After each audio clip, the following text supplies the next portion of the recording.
ମୁଁ ଅଭୟ କୁମାର ମୋର ଏଇ ୟୁଟ୍ୟୁବ୍ ଚ୍ୟାନେଲ୍ ମାଧ୍ୟମରେ ସମସ୍ତଙ୍କୁ ସ୍ୱାଗତ ଜଣାଉଛି। ଓଡ଼ିଶା ଷ୍ଟାଫ୍ ସିଲେକ୍ସନ୍ କମିଶନ ପକ୍ଷରୁ ଏକ ନୋଟିସ୍ଟି ଆସିଛି।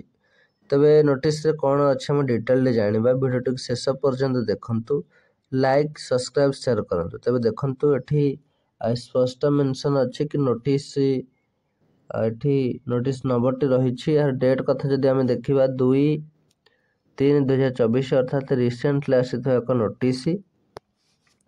ଏହାର ସବଜେକ୍ଟ କଥା ଯଦି ଦେଖିବା ଏଠି ସ୍ପଷ୍ଟ ମେନସନ୍ ଅଛି କି schedule for recruitment examination to be conducted during the month of March 2024।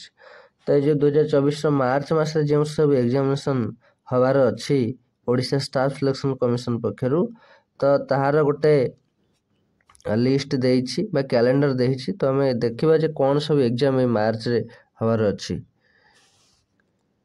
ତେବେ ଦେଖନ୍ତୁ ଏଠି ମେନସନ୍ ଅଛି କି the following recruitment examination are tentatively scheduled to be conducted during the month of March 2024. The dates of the examinations are subject to change. Candidates are advised to be in regular touch with the website। এই ଯେଉଁ website ସହିତ ବାରମ୍ବାର visit କରିବା ପାଇଁ କୁହାଯାଇଛି for further updates. ତ ଆମେ ଦେଖିବା ରିକ୍ରୁଟମେଣ୍ଟ କ୍ୟାଲେଣ୍ଡରରେ କ'ଣ ସବୁ ଏକ୍ଜାମିନେସନ୍ ଅଛି ମାର୍ଚ୍ଚରେ। ଦେଖନ୍ତୁ ମୁଁ ସ୍କ୍ରୋଲ୍ ଡାଉନ୍ କରି ଦେଖାଉଛି। ଦେଖନ୍ତୁ ଏଠି ମେନସନ୍ ଅଛି କି ନେମ୍ ଅଫ୍ ପୋଷ୍ଟ, ଆଡ଼ଭର୍ଟାଇଜ ନମ୍ବରଟି ରହିଛି ଏବଂ ଏକ୍ଜାମ୍ ଟାଇପ୍ ରହିଛି, ଡେଟ୍ ଅଫ୍ ଏକ୍ଜାମ୍ କେବେ ହେବ ମଧ୍ୟ ମାର୍ଚ୍ଚର କେଉଁ ଦିନରେ ହେବ ତାହା ମଧ୍ୟ ମେନସନ୍ ଅଛି। ତ ଦେଖନ୍ତୁ ଫାଷ୍ଟ ଅଛି ଏଠି କି 1 number vital statistics assistant under the directorate of health intelligence and vital statistics Odisha. ତ ଆଡ଼ଭର୍ଟାଇଜ ନମ୍ବରଟି ମଧ୍ୟ ରହିଛି। ଆର ଏକ୍ଜାମ୍ ଟାଇପ୍ କ'ଣ ଏକ୍ଜାମ୍ ହେବ ନା ପ୍ରିଲିମିନାରୀ ଏକ୍ଜାମ୍ ହେବ କେବେ, ଏଇ ମାର୍ଚ୍ଚରେ ହେବ। ଏହାର ଡେଟ୍ କଥା ଯଦି ଦେଖିବା 11/3 12/3 ଅର୍ଥାତ୍ 2 ଦିନ ଧରି ହେବ। ମାର୍ଚ୍ଚ ମାସ 11 ତାରିଖ ଏବଂ 12 ତାରିଖରେ ଏଇ ପ୍ରିଲିମିନାରୀ ଏକ୍ଜାମିନେସନ୍ଟି ହେବ।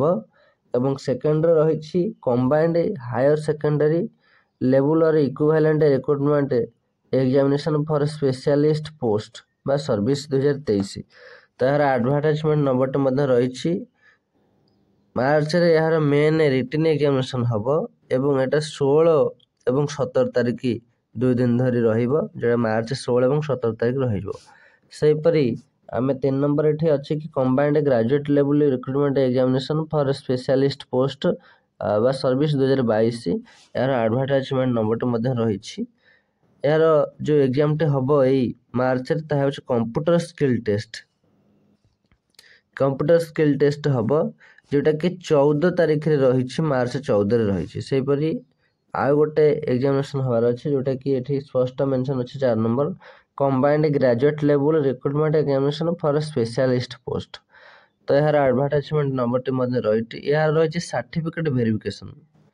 ଏଇ ମାର୍ଚ୍ଚରେ ଏହାର ସାର୍ଟିଫିକେଟ୍ ଭେରିଫିକେସନ୍ ହେବ 2 ଫର୍ଟନାଇଟ୍ ଅଫ୍ ମାର୍ଚ୍ଚ 2024। ତ ଏହାର ଡେଟ୍ଟା ଘୋଷଣା କରାଯାଇନି, ଯାହା ଜଣାପଡ଼ୁଛି କି ସେକେଣ୍ଡ ସପ୍ତାହ ବେଳକୁ ଏଇଟା ହେବ। ତ ଏଇଭଳି ଭାବେ ନୋଟିସ୍ଟି ରହିଛି ଯେଉଁଟାକି OCC ତରଫରୁ ଆସିଛି। ଏବଂ ନୋଟିସ୍ରେ ଏହା ଅଛି କି ଯାହା ବି ସବୁ ଏକ୍ଜାମିନେସନ୍ ଏଇ 2024ର ମାର୍ଚ୍ଚ ମାସରେ ହେବାର ଅଛି, ଏହାର ଗୋଟେ କ୍ୟାଲେଣ୍ଡର ପ୍ରକାଶ ପାଇଛି। ଦେଖନ୍ତୁ ଏଠି ସ୍ପଷ୍ଟ ମେନସନ୍ ରଖିଛି କି recruitment calendar for the month of March 2024। ତ ଏଇ ଯେଉଁ ମାର୍ଚ୍ଚ ମାସରେ ଯାହା ବି ସବୁ ଏକ୍ଜାମିନେସନ୍ ହେବାର ଅଛି ଏହାର ଏକ କ୍ୟାଲେଣ୍ଡର ଆଣିଛି। ତେବେ ଏଇଭଳି ଭାବେ ନୋଟିସ୍ଟି ରହିଛି। ତ ଯେଉଁମାନେ ବି ଆଗରୁ କିଛି ଏକ୍ଜାମ୍ ଦେଇଥିଲେ ବା କିଛି କାହାର ବାକି ଅଛି ସେମାନେ ନିହାତି ଦେଖନ୍ତୁ ଏଇ କ୍ୟାଲେଣ୍ଡର। ତେବେ ଏଇଭଳି ଭାବେ ନୋଟିସ୍ଟି ରହିଛି।